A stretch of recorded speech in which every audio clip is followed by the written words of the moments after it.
welcome once again to EWTN's Bookmark. I'm Doug Keck, your host. Our guest author is Sharon Davies, professor of law and author of Rising Road, The True Tale of Love, Race, and Religion in America, published by Oxford University Press. And welcome, Sharon, to EWTN's Thank you, Bookmark. Doug. It's great to have you here. You're a new face for our show, but close watchers of EWTN might have seen you back a few months when you were on with Father Mitch Pacwa. Right. Talking, in fact, about Rising Road, A True Tale of Love, Race, and Religion in America. And one of the things that's interesting for us here, kind of, a little partisan-like for us here in Birmingham, Alabama, is this is a story that actually happens right here in Birmingham, Alabama, back in, 1921, right? Yes, it did. Okay. Yes, it did. Now, I can understand why people around here know a little bit about Father Coyle and what happened. How did you hear about it?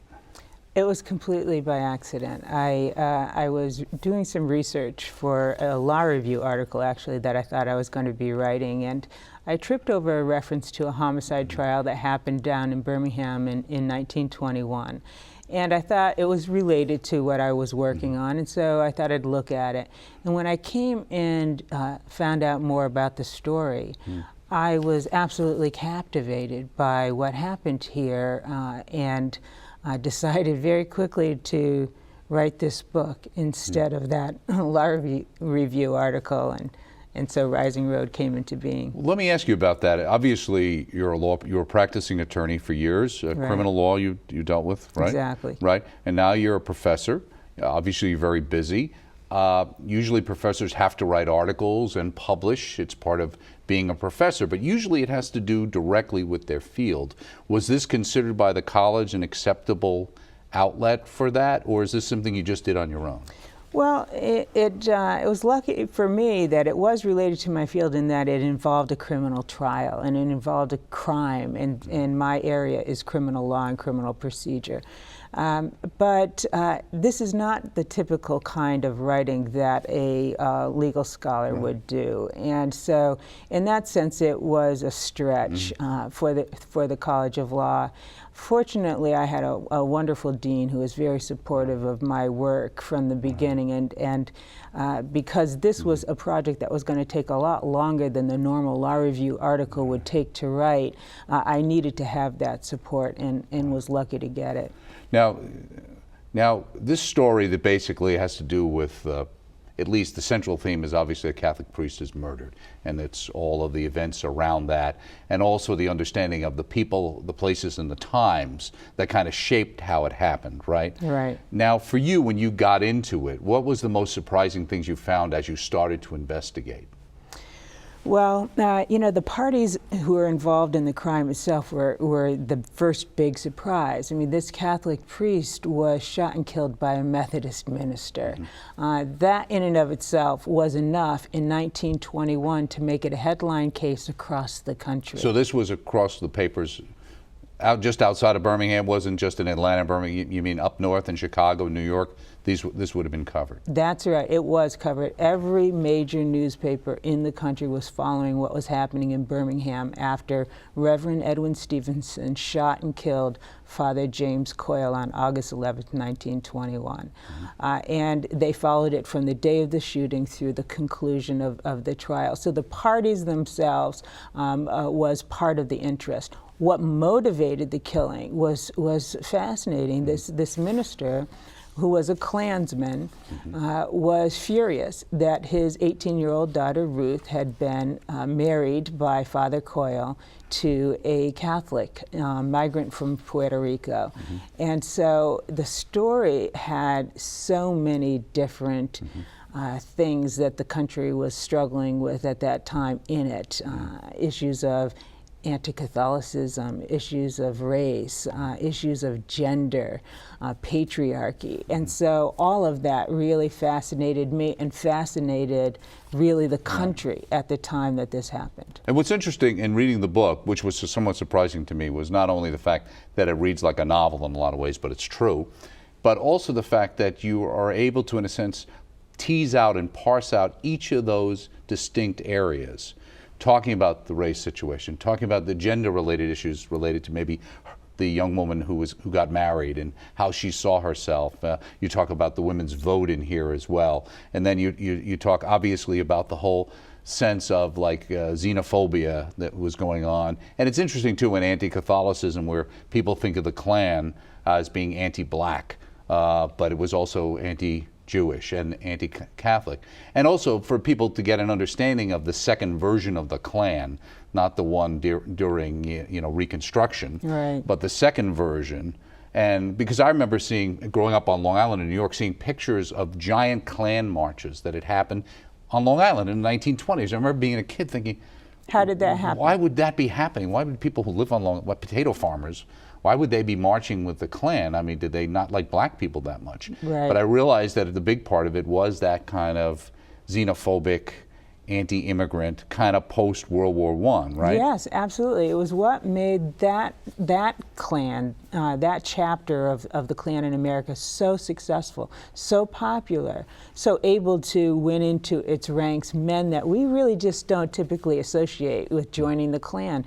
Doctors, lawyers, judges, law enforcement officers, ministers like Reverend Edwin Stevenson. That's not our stereotypical image of a Klansman, but those were the men who were joining the Klan during this part of American history. And it was because the Klan had rebranded itself so successfully as a patriotic, fraternal organization that was designed to defend the country against threats against it. And Catholics were considered to be very big threats against the country by so many people in the country at this time such a big threat that states even passed laws that authorized the inspection without a warrant of their buildings. Right. Well, it's interesting, too, in reading the book, it reminds me in a sense of what's going on in China now with the church, because I was talking to a priest who's from China recently, and he was talking about how the government is much more tolerant of the basic kind of other Christian faiths. And the reason the Catholics are pointed out is because the perception is that they have an allegiance to an outside agency. Because their loyalty is ultimately to the Pope, it's a threat to the country. And in a lot of ways, that fits exactly the same mentality, right? It was the same kind of thinking that was going on, except to the detriment of Catholics at that time in America, because in a time around wartime, when we always see demands for patriotism going up, Catholics were accused of never being able to be patriots because of their allegiance to that foreign leader, the Pope. So it was a very real fear, and one that was used explicitly by the lawyers who came to defend Reverend Edwin Stevenson at the trial. Right.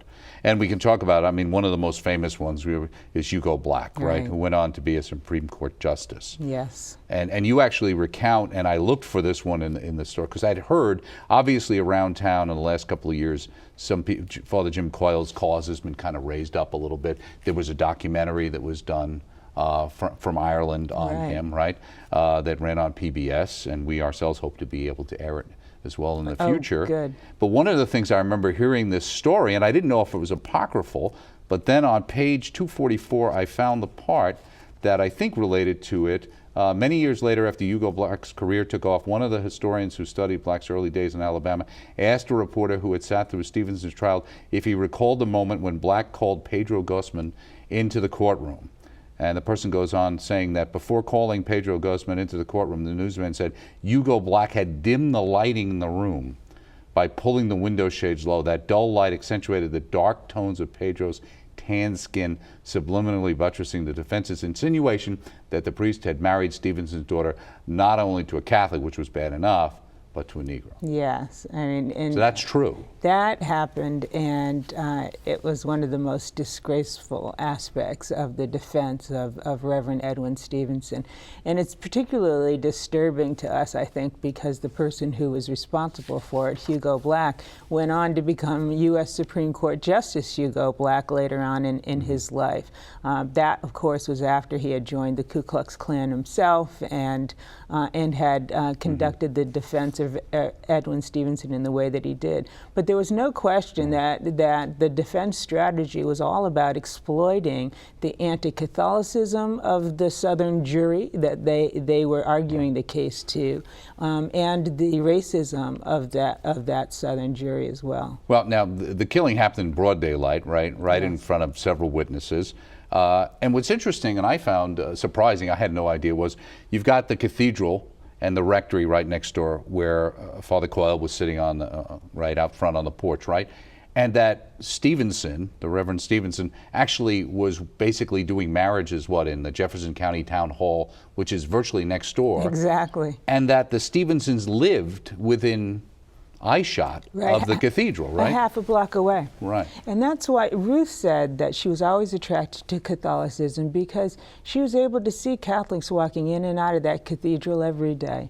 And as much as many Americans feared Catholics, she didn't find anything particularly scary about them. And so she was drawn to the church. But yes, I mean, all of these events took place in very close proximity to each other. Well, and I think you pointed out on page 9 in the beginning of the prologue this kind of irony that here he is, ultimately he ends up shooting Father Coyle because he married his daughter to this man who he was unhappy about because of race and religion, etc.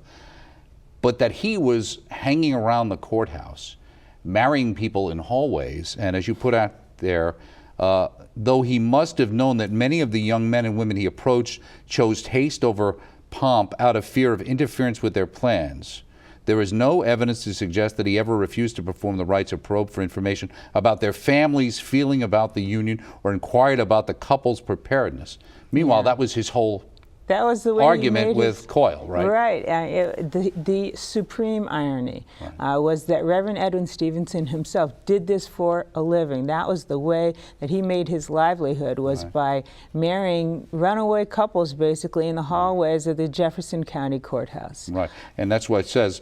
Ruth says here, and you quote her, "My father should have been the person best able to understand our decision to wed the way we did." Right. But it wasn't about how she got married, it was who she got married to. Yes, that's right. And I also think it had a lot to do with who married them, Father James Coyle, because he, by that point, had made himself so unpopular with people like Reverend Edwin Stevenson in the Klan during this time period, because of his willingness to do what most Catholics weren't willing to do at that time, and that was to stand up against the anti-religious hatred that was openly and unapologetically on display in not just Birmingham but in America at that time. Now, one of the things you point out that was enlightening to me was in thinking about, especially kind of an example of Stevenson, who actually was a barber at one point and then suddenly became a minister. And again, us Catholics kind of understand the whole seminary process and this education process. And you have a Father Coyle who comes to the United States, comes through Mobile, arrives, in Birmingham, replaces a very popular pastor who was killed in an odd accident, right, falling off a horse at a National Guard kind of event. Right. Comes to replace him, is a very outspoken, well-educated man. And the reality is he's probably much more educated than most of the other people in the clergy that he's kind of dealing with. And certainly this gentleman who knows what his education really was, right? Right. Minimal. Right. Because at that time it wasn't a prerequisite within his church that was expected in the same way from the Catholic Church. And so, no, it must have been really irritating, I think, for Father James Coyle to see so many voices paid attention to who weren't nearly as well educated as he was. But it was very clear that he was educated, he was articulate in the many letters that he wrote to editors of the local papers during this time period that made him so unpopular. Right. His education was on open display, and it was clear that he could outmatch anyone who was arguing against his faith or making arguments against his faith when it came to pure brain power, right? But that really didn't actually help in the end. It didn't really matter because people's passions were involved in this debate. And oftentimes when passion is involved, we don't insist in the same way on logic. We don't allow the facts to get in the way of what we believe. Exactly right. Right. And you say, and James Coyle was not any priest, he was Birmingham's leading Romanist because of the endless letters to the editors that got published. And from Stevenson's perspective, you're kind of postulating that letters plainly designed to lure the gullible, to ensnare the foolish, and there with him on the porch sat Stevenson's own daughter. Ruth Stevenson at a very young age, when she was already at age 12 interested in Catholicism. So she's sitting on the porch that day with Father James Coyle talking about her interest, and her father walks up and discovers her there, and some very, very ugly things happen as a result of that to Ruth at the hands of her father, as he, over a period of years, attempts to convince her that that is just not an option for her. She's not going to be a Catholic as far as he was concerned. Well, she surreptitiously goes and gets basically baptized at Our Lady of Sorrows, which is a church still standing here in Birmingham. And there's a whole thing where she goes with her sponsors and she's kind of hiding out, and that also feeds into this mentality that the Catholic Church would kidnap people, right? Right. And hide them in convents or particularly places. Young girls like Ruth Stevenson. So that kind of fit into that as well. Right. What's interesting too, though, is that not only are the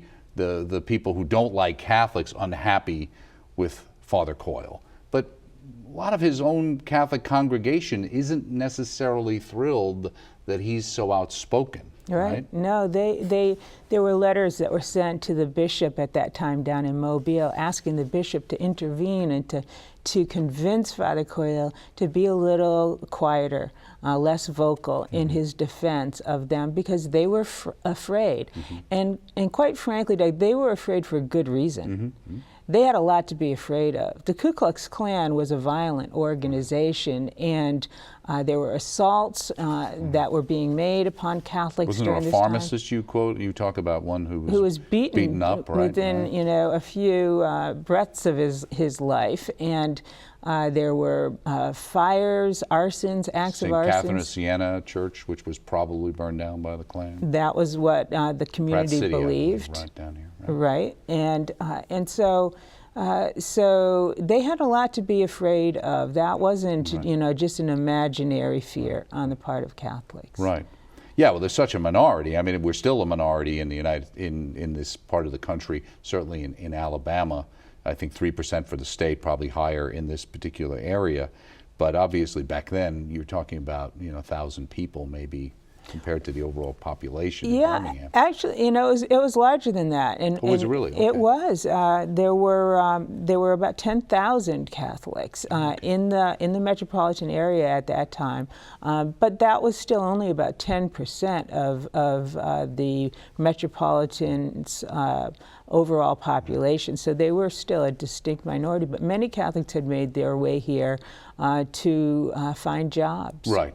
The mines and the works, etc. And that's where you had a lot of Eastern European coming here, and that was part of the concern too. Because as you mentioned as well, I think in the book, when Father Coyle first came, things were actually a little better. That it's really kind of the roll up to World War I and coming out of World War I into the 20s, that actually the conditions got worse, right, for Catholics. That's right. And I think it had a lot to do with nativist spirit in the country and in the city at that time.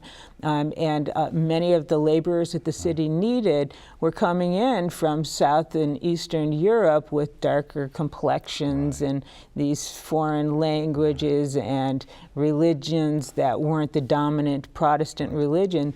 And so there was a lot of resistance, even at the time that the city needed these workers to come here. Well, it's like with Pablo Guzman again. It's if you have, in a sense, quote unquote, black blood in your line, then you're considered black. Oh, any part of it at that time. So if you've got a darker complexion coming from some other part of the world, there's this sense that you're fitting into that. Right, or at least that these new ethnic groups had to almost prove their commitment to whiteness, had to really establish their intention to align themselves with the racial order that existed. And if they did that, Greeks and Italians and Spanish immigrants like Pedro Guzman would be accepted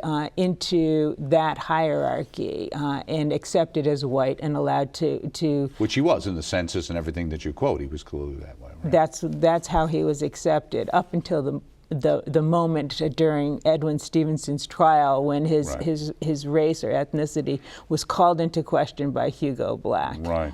What's interesting too with him kind of jumping to the case and ultimately how, and I don't want to get too specific because it's kind of like a mystery in a lot of ways, and it's great the ins and outs how things come about, but the idea that he kind of varies his plea, but at one point he ends up kind of with the idea of pleading some sort of temporary insanity.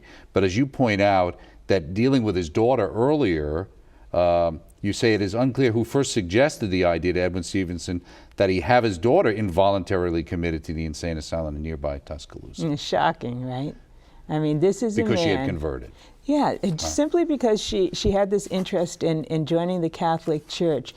Edwin Stevenson was able to get 2 doctors to say that her sanity was in question and should be involuntarily committed to the insane asylum in Tuscaloosa. That's all it took in 1921 to get a young girl who was defying her parents' wishes and guidance to have them committed to an insane asylum. So it is a little bit ironic that later on, Edwin Stevenson himself would choose a legal plea of temporary insanity as the hook to get an acquittal in this case. Mm-hmm. One of the things that kind of jumped out at me, one of the accusations against Catholics apparently was that we were supporting movies on Sunday. Yeah, outrageous. And that was a problem. And playing golf too on Sunday, a definite no-no. Right. Yeah. Well, let me ask you, you've got, and you make it clear at the very beginning that you talk about the fact that the events described in this book are true, and to remain true to them, you talk about how the terms you use, etc. But and in dealing with all of these facts, and certainly the trial is laid out, basically it's like you're there, and so how did you research and find all of this kind of I'm assuming a lot of it's original research. Yes, yeah, and I was just very lucky. I was lucky that this actually happened when it happened, so and that it was of such interest to the newspapers around the country that the paper record from their reports, the journalist reports, was incredibly helpful to me in recovering details that really make a story like this come alive in a book like this. But also I was fortunate to find transcripts. There was an urban legend at the time that there was no complete trial transcript anywhere at the time that I began my research on this book. But that turned out to be not true. I mean, the legend was that the Ku Klux Klan was responsible for destroying parts of the transcript. No one had it. At least that's what I was originally told. Until one day, about really 2 years into this research project, I was on the phone with an archivist of the Archdiocese down in Mobile. Okay, right. And I was saying to him, I'm so bummed out. I just wish I had a complete trial transcript. Right. And he said, oh, I have it. Really? Which was a shock to everyone who had an interest in this case. And nobody believed that it even existed, but there it was. So it was lucky. I just got lucky in having things like that. And then the church itself down in Birmingham was enormously welcoming to me and helpful to me in my research. Mm-hmm. Do you believe that Father Coyle did have a premonition that he might end up dying over performing that ceremony based on what Father Malone said, which you quote on page 101? I think he did.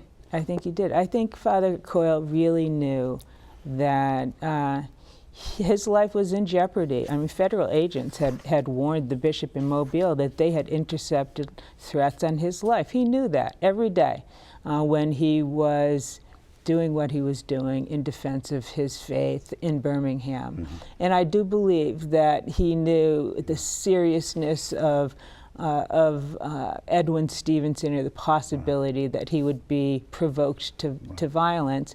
But the law gave Ruth Stevenson the right to decide at age 18 who she wanted to marry. And the law gave Pedro Guzman the right to marry her. And Father James Coyle respected that law, and I do think that he knew the chance that he was taking with his own life when he did so. We're just about out of time. One quick question. I was interested, because I know you did a lot of research through the local newspapers here covering it. Was there a difference the way the story was reported in, let's say, the New York papers or the Chicago papers versus the papers here? You know, you could feel here the community's respect for a father's control over his own household. And when I say a father's control over his own household, I mean Reverend Edwin Stevenson's control.